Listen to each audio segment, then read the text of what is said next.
Bună ziua, dragi preșcolari! Bine ați revenit la încă o lecție de conduită. Astăzi, cu tema Bunele maniere la grădiniță.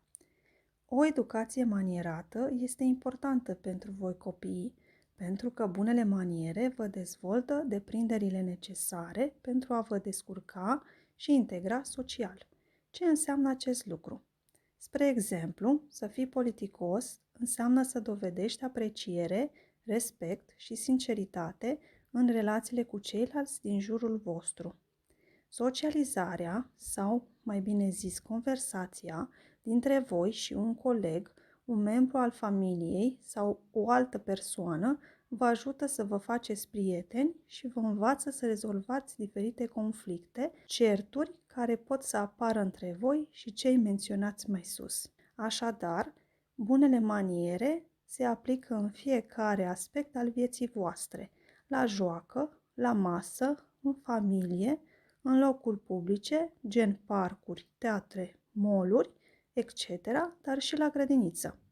Pentru că pe lângă familie, grădinița este prima instituție organizată de învățământ care vă arată cum să vă comportați manierat în relațiile cu ceilalți, cu educatoarele, îngrijitoarele, colegii de grupă și alt personal didactic prezent în grădinița voastră, adică vă integrează social. Trebuie să știți că sunt câteva reguli de bună purtare pe care trebuie să le respectați în cadrul grădiniței voastre. De asemenea, fiecare grupă are propriile reguli stabilite. Când veniți la grădiniță, trebuie să fiți punctuali, să nu întârziați, pentru că se respectă un program, micul dejun, orele de curs, de joacă, masa de prânz, etc. Hăinuțele voastre trebuie să fie curate.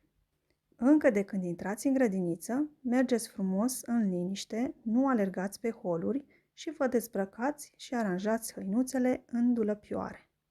Întotdeauna, când intrați în sala de grupă, trebuie să vă salutați colegii și pe doamna educatoare spunând bună dimineața.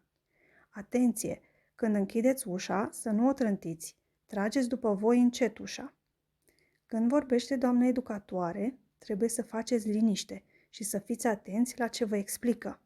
Nu ai voie să o întrebi pe doamna educatoare sau să-l întrerupi pe colegul tău care răspunde. Frumos este să-ți aștepți rândul. Cu siguranță o să ți se acorde permisiunea de a vorbi și o să fii și tu ascultat. Când vă jucați, trebuie să vă respectați colegii, să fiți prietenoși și să împărțiți jucările, să vă ajutați la nevoie dacă puteți, să vorbiți frumos cu ei.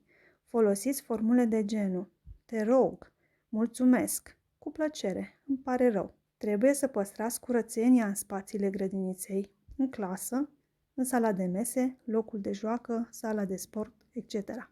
Când mâncați, trebuie să o faceți manierat. Nu vorbiți în timpul mesei.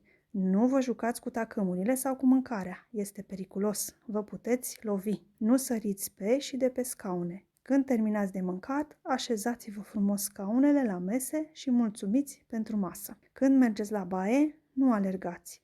Nu vă înghesuiți și înghiontiți. Frumos este să vă așteptați rândul.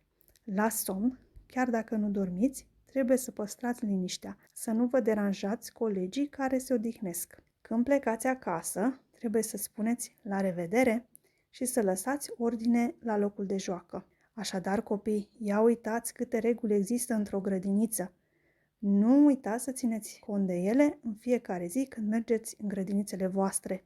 La încheiere vă spun la revedere și pe data viitoare!